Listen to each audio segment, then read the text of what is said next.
अस्सलाम वालेकुम दोस्तों, मैं मोहम्मद आशिम राव फर्स्ट ईयर जी बायोलॉजी तव्हांजे साम्हूं आहे। यूनिट 14 अॼु स्टार्ट कंदासीं। चैप्टर जो नालो आहे गैशियस एक्सचेंज, माना गैसुनि जी मटासटा। ठीकु आहे। हिन में असां रेस्पायरेशन जे बारे में थोरो पढ़ंदासीं ऐं गैशियस एक्सचेंज छा हूंदी आहे, वेंटिलेशन छा हूंदी आहे, रेस्पायरेटरी सरफेस छा हूंदो आहे, इन्हनि टिनि चइनि शयुनि जे बारे में पढ़ंदासीं। थोरो तव्हांखे ॿुधाईंदो हलां त रेस्पायरेशन छा हूंदी आहे। असां जेको ग्लूकोज़ या असां जेको खाधो खाईंदा आहियूं उन खाधे खे टोड़े उन मां तवानाई तयारु कई वेंदी आहे। इन अमल खे असां रेस्पायरेशन चवंदा आहियूं। रेस्पायरेशन जो मतिलबु सिंपल इहो आहे त जेको कार्बोहाइड्रेट्स या ग्लूकोज़ या असां जेका ग़िज़ा खाईंदा आहियूं उनखे ब्रेक डाउन करे उन मां तवानाई तयारु करण जे एनर्जी तयारु करण जे अमल खे असां छा चवंदा आहियूं, रेस्पायरेशन चवंदा आहियूं। ठीकु आहे। हाणे ॿियो हूंदो आहे असां वटि टर्म वेंटिलेशन। वेंटिलेशन खे असां ॿियो ब्रीदिंग बि चवंदा आहियूं। वेंटिलेशन खे असां ॿियो छा चवंदा आहियूं, ब्रीदिंग। ठीकु आहे। वेंटिलेशन जो सिंपल मतिलबु इहो आहे त असां जेको साहु खणंदा आहियूं नक जे ज़रिए उहो वेंदो आहे लंग्स में ऐं लंग्स मां वरी निकिरंदो आहे ॿाहिरि। असां लंग्स मां मीन्स साॻियो कोन निकिरंदो आहे। लंग्स में असां एयर मोकिलींदा आहियूं, उन मां ऑक्सीजन निकिरंदी आहे, कार्बन डाइऑक्साइड शामिलु थींदी आहे, पोइ कार्बन डाइऑक्साइड खे ॿाहिरि कढंदा आहियूं।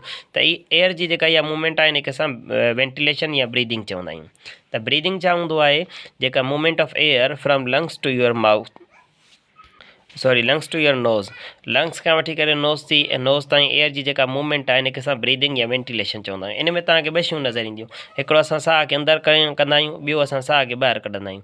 जेको साह खे अंदरि कंदा आहियूं इनखे असां इनहेलेशन चवंदा आहियूं, इनहेलेशन। ऐं जेको ॿाहिरि कढंदा आहियूं उनखे असां चवंदा आहियूं एक्सहेलेशन। ठीकु आहे। ॿियो हूंदो आहे असां वटि गैसिस एक्सचेंज। गैशियस एक्सचेंज छा हूंदो आहे, माना गैसुनि जी मटासटा। हाणे असां जेको साहु खणंदा आहियूं उन में ऑक्सीजन हूंदी आहे, वरी जेको ॿाहिरि कढंदा आहियूं उनजे अंदरि वरी कार्बन डाइऑक्साइड वधीक हूंदी आहे। त का अहिड़ी जॻह हूंदी जंहिं जॻह ते इहे गैसूं पाण में मटिजंदियूं हूंदियूं, त पोइ उन्हनि गैसुनि जे एक्सचेंज थियण जे महिल खे असां छा चवंदा आहियूं, गैशियस एक्सचेंज चवंदा आहियूं। ऐं गैशियस एक्सचेंज जंहिं जॻह ते थींदी आहे उन जॻह खे असां रेस्पायरेटरी सरफेस चवंदा आहियूं। गैशियस एक्सचेंज जंहिं जॻह ते थींदी आहे उन जॻह खे असां छा चवंदा आहियूं, रेस्पायरेटरी सरफेस चवंदा आहियूं। हाणे थोरो ओवरव्यू मथां खां मां तव्हांखे ॿुधाईंदो थो हलां, बाक़ी जेको पंहिंजो नेक्स्ट लेक्चर थींदो हुन में पाण डिटेल में पढ़ंदासीं। त सभ खां पहिरियां इंसान जे नक जे अंदरि ॿ सुराख हूंदा आहिनि जिन खे असां नॉस्ट्रिल्स चवंदा आहियूं। ऐं नॉस्ट्रिल्स खां बाद में नक जे अंदरि हिकिड़ो ख़ाली कमिरो हूंदो आहे जंहिंखे असां नज़ल कैविटी चवंदा आहियूं, नज़ल कैविटी। ऐं नज़ल कैविटी खां बाद में हिते ही वात हूंदो आहे, वात वारो हिसो आहे, ही नक वारो हिसो आहे, इहे ॿई अची करे हिकिड़ी जॻह ते मिलंदा आहिनि। हिनखे असां फेरनेक्स चवंदा आहियूं, फेरेंक्स चवंदा आहियूं। ऐं फेरेंक्स खां बाद में ही जेको हिसो आहे हिनखे असां लैरेंक्स चवंदा आहियूं। ऐं लैरेंक्स खां बाद में हीअ जेका हीअ जेको साह वारी नली हूंदी आहे जंहिंखे असां चवंदा आहियूं ट्रैकिया। ठीकु आहे। ट्रैकिया जे ॿाहिरां हिकिड़ा ring shaped C shaped rings हूंदा आहिनि, सी टाइप जा, जीअं ABC जो अखर सी हूंदो आहे इन वांगुरु हिकिड़ा रिंग्स हूंदा आहिनि जेके कार्टिलेज जा ठहियल हूंदा आहिनि, ठीकु आहे। हाणे इंसान जेॾी महिल साहु खणंदो आहे त उहो हिन ट्रैकिया मां क्रॉस करे और हिन लैरेंक्स मां क्रॉस करे ट्रैकिया में पहुचंदा आहिनि। ऐं ट्रैकिया खे कोलेप्स थियण खां उन में वकड़ पवण खां बचाइण जे लाइ हुन में इहे रिंग्स मौजूदु हूंदा आहिनि। अगरि जेकॾहिं इहे रिंग्स न हुजनि हा त असां कंधु हेठि मथे कयूं हा त पोइ साहु न खणी सघूं हा। त हीअ जेके रिंग्स आहिनि इहे हिन खे वकड़ पवण खां बचाईंदा आहिनि, अच्छा, हीअ जेका ट्रैकिया आहे, ट्रैकिया जे मथां हीअ ट्रैकिया जो जेको टिप आहे, टिप ऑफ द ट्रैकिया, हिनखे असां चवंदा आहियूं गिलोटिस। ऐं जेका एसोफेगस आहे उनजी जेका टिप हूंदी आहे उनखे असां गलेट चवंदा आहियूं, हिनखे गिलोटिस। पोइ जंहिंमहिल इंसान साहु खणंदो आहे हिनजे मथां ढकणु अची वेंदो आहे जंहिंखे असां साहु न बल्कि जंहिंमहिल इंसान खाधो खाईंदो आहे उनखे गीत ॾींदो आहे त हिन गिलोटिस जे मथां हिकिड़ो ढकणु अची वेंदो आहे जंहिंखे असां एपीग्लोटिस चवंदा आहियूं, त जीअं जेको तव्हांजो खाधो आहे उहो खाधे वारी नली में वञे हेॾां न अचे। ऐं जेको लैरेंक्स आहे हिनखे असां वॉइस बॉक्स बि चवंदा आहियूं। हिन में हिकिड़ा धागा हूंदा आहिनि जिनखे वोकल कॉर्ड्स चवंदा आहियूं, उन्हनि धागनि जे ज़रिए आवाज़ु पैदा थींदो आहे। बहरहाल पंहिंजो आवाज़ु पैदा करण वारो कमु फ़िलहालु न आहे, पाण पंहिंजे साहु खणण वारे कमु मरहले ॾांहुं हलूं था। हाणे हीअ जेका साह वारी नली आहे, ट्रैकिया आहे, इहा अॻिते हली करे विरहाइजी थी वञे ॿिनि हिसनि में। ठीकु आहे, ॿिनि हिसनि में थी विरहाइजी वञे। हिनखे असां चवंदासीं ब्रोंकस। ॿ पाइप आहिनि, हिकिड़े करे ब्रोंकस, ॿिन्ही खे गॾाए ब्रोंकाए, ॿिन्ही खे गॾाईंदासीं त ब्रोंकाए, सिंगुलर में ब्रोंकस। हाणे हीअ जेको ब्रोंकाए आहे इहो अॻिते वञी करे अञा वधीक नंढियुनि नलियुनि में विरहाइजे थो। हर हिक खे असां चवंदासीं ब्रोंक्यूल, हिनखे छा चवंदासीं, ब्रोंक्यूल। ठीकु आहे। ऐं हीअ जेको ब्रोंक्यूल आहे उन ब्रोंक्यूल जे अॻियां तव्हांखे हर हिकु ब्रोंक्यूल जे अॻियां हिकिड़ो जीअं अंगूरनि जो छुॻो हूंदो आहे ईअं हिकिड़ो लड़कंदो आहे। हिन सॼे छुॻे खे असां चवंदासीं एयर सेक। हिनखे सॼे खे छा चवंदासीं एयर सेक। ऐं हिन जे अंदरि हिकिड़ो हीउ जेको बाल आहे हिनखे असां चवंदासीं अलवियोलाई। हिनखे छा चवंदासीं अलवियोलाई। हाणे हक़ीक़त में हीउ जेको हिकिड़ो बाल अलवियोलाई आहे इहो इंसान जे जिस्म जे अंदरि अहिड़ी जॻह हूंदी आहे जिथां खां गैसुनि जी मटासर थींदी आहे। साह ईंदो आहे हितां खां सॼो हितां खां क्रॉस करे करे उहो हिन अलवियोलाई में पहुचंदो आहे त पोइ अलवियोलाई मां ऑक्सीजन निकिरंदी आहे ॿाहिरि ब्लड में वेंदी आहे ऐं ब्लड मां कार्बन डाइऑक्साइड हिन अलवियोलाई में दाख़िल थींदी आहे। त हीउ जेको अलवियोलाई आहे इहो इंसान जे जिस्म जो हिकिड़ो रेस्पायरेटरी सरफेस आहे। रेस्पायरेटरी सरफेस माना अहिड़ी का जॻह हूंदी आहे, अहिड़ो को सरफेस हूंदो आहे जिथां गैसुनि जी मटासटा थींदी आहे। ठीकु आहे। त इंसान जे जिस्म जे अंदरि जेका गैसुनि जी मटासटा थींदी आहे उहा थींदी आहे अलवियोलाई मां। ठीकु आहे। त अलवियोलाई इंसान जे जिस्म जो छा आहे रेस्पायरेटरी सरफेस आहे। त थोरो रेस्पायरेटरी सरफेस खे वधीक था एक्सप्लेन कयूं।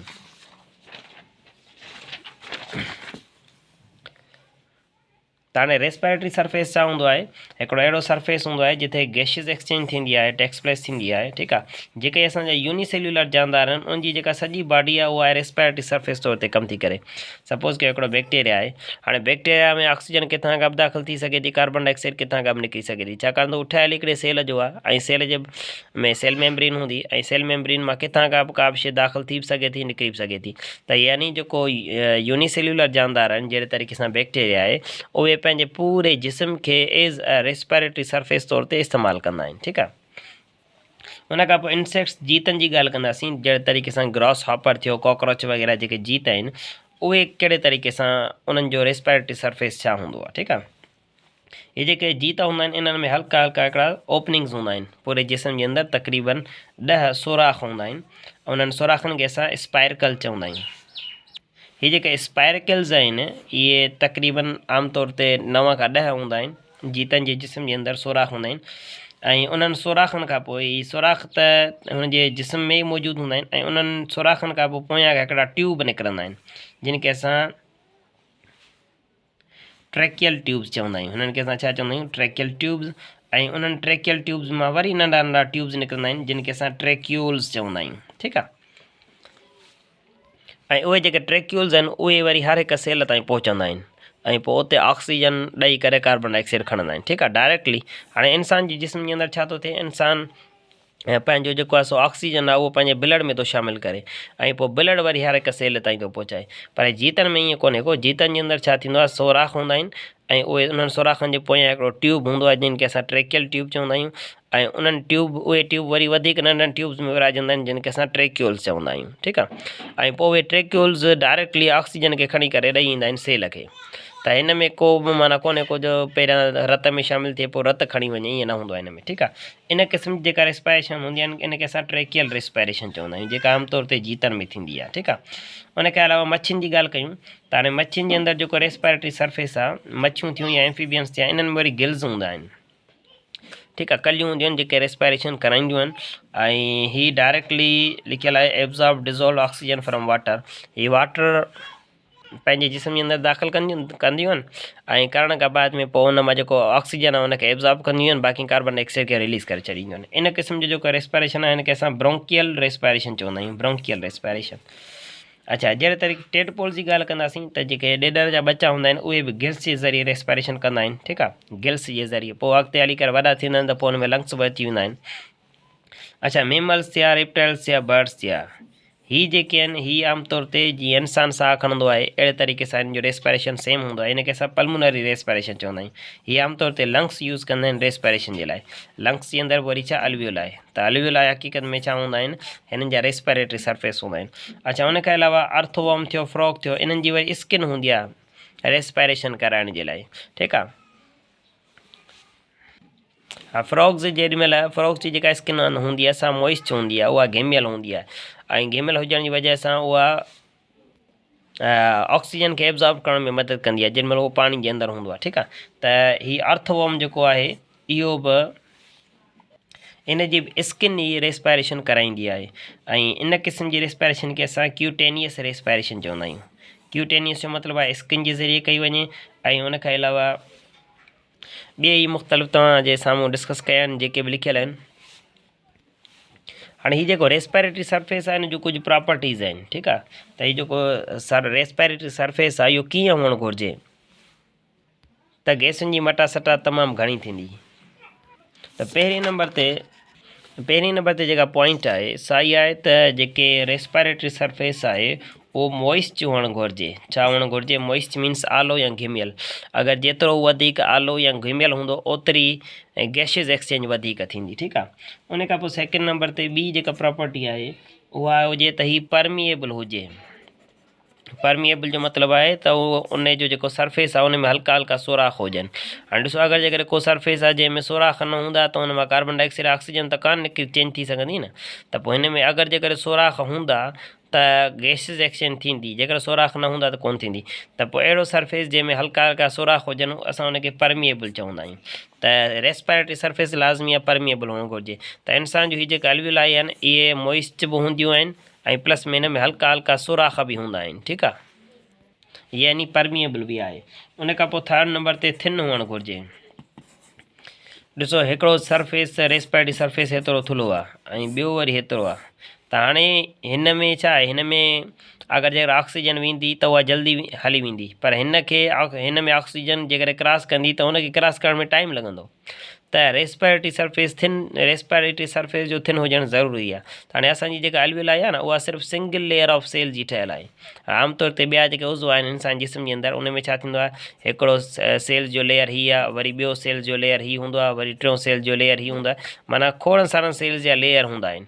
पर हीअ असांजी जेका एल्वियोलाई आहे उहा सिर्फ़ु सिंगल लेयर ऑफ सेल जी ठहियलु आहे। हिन में सिर्फ़ु हिकिड़ो ई लेयर आहे, माना तमामु घणी सनी आहे। ऐं तमामु घणी सनी हुजण सां छा थींदो, जेका गैशियस एक्सचेंज आहे उहा आसानी सां थी वेंदी ऐं जल्दी थींदी, ठीकु आहे। त रेस्पिरेटरी सरफेस जेतिरो थिन हूंदो ओतिरी गैशियस एक्सचेंज वधीक थींदी। उन खां पोइ फोर्थ नंबर ते जेका पॉइंट आहे त large surface area. Respiratory surface जेको आहे उनजो जेॾीमहिल असां सरफेस एरिया काउंट कयूं त उहो वधीक हुअणु घुरिजे। हाणे ॾिसो, हिकिड़ो इंसानु आहे त हाणे इंसान जे पूरी बॉडी जो सरफेस एरिया ॾिसंदासीं ऐं इंसान जे जिस्म जे अंदरि हीअ जेके एल्वियोलाई आहिनि इन्हनि एल्वियोलाई जो जेको सरफेस एरिया इहो बि तव्हां काउंट कयो ऐं इंसान जे पूरे जिस्म जो सरफेस एरिया बि तव्हां मैयर कयो त हीअ जेका एल्वियोलाई आहिनि इन्हनि जो जेको सरफेस एरिया उहो वधीक थींदो। यानी हीअ जेके इंसान जे जिस्म जे अंदरि जेके एल्वियोलाई आहिनि इन्हनि जो सरफेस एरिया 20 टाइम्स वधीक आहे इंसान जे पूरे जिस्म जे सरफेस एरिया जे। आमतौर ते जेको सरफेस एरिया हूंदो आहे कंहिं बि जानदार जो उहो हुन जे रेस्पिरेटरी यानी एल्वियोलाई जे सरफेस एरिया खां कई गुना घटि हूंदो आहे। या ईअं खणी चओ त जेको रेस्पिरेटरी सरफेस आहे कंहिं बि जानदार जो उहो हमेशह वधीक हूंदो आहे उनजे पूरी जिस्म खां, ठीकु आहे। उन खां पोइ फिफ्थ नंबर ते सिग्निफिकेंट ब्लड सप्लाई यानी उन जे ॿाहिरां खां मुसलसिल ब्लड जी सप्लाई थींदी रहे। छाकाणि त ब्लड ते जीअं सप्लाई थींदो रहंदो, ब्लड हुन जे आसपास घुमंदो रहंदो त ऑक्सीजन हिन ब्लड में वेंदी। पर जेकर ब्लड हूंदो ई कोन त ऑक्सीजन कान वेंदी, त हुन जे ॿाहिरां ब्लड कैपिलरीज़ हुजणु ज़रूरी आहे। त असांजो जेके एल्वियोलाई आहिनि उन जे ॿाहिरां ब्लड कैपिलरीज़ मौजूदु आहिनि। उन खां पोइ आहे a large diffusion gradient. Diffusion gradient जो मतिलबु आहे, ग्रेडियंट चइबो आहे अगरि जेकॾहिं ॿ मीडियम्स हुजनि या वरी ॿ मुख़्तलिफ़ जॻहियूं हुजनि, विच में का शइ उन्हनि जो हुजे, विच में को पर्दो वग़ैरह हुजे, पोइ हिकिड़े पासे कंहिं शइ जा मालिक्यूल्स तमामु घणे मिक़दार में हुजनि ऐं ॿिए पासे हुन साॻी शइ जा मालिक्यूल तमामु थोरी मिक़दार में हुजनि, त हाणे इहो थी वियो ग्रेडियंट। हाणे असां वटि छा थींदो आहे, हीअ जेका एल्वियोलाई आहे उन जे अंदरि जेका एयर हूंदी आहे उन में ऑक्सीजन जो मिक़दार वधीक हूंदो आहे ऐं जेका ब्लड जेको ईंदो आहे उन में ऑक्सीजन जो मिक़दार थोरो हूंदो आहे, त ग्रेडियंट पैदा थी वियो, ठीकु आहे। ऐं जे ब्लड में कार्बन डाइऑक्साइड जो मिक़दार तमामु घणो हूंदो आहे ऐं ऑक्सीजन में कार्बन डाइऑक्साइड जो मिक़दार तमामु घटि हूंदो आहे, हिते बि ग्रेडियंट पैदा थी वेंदो।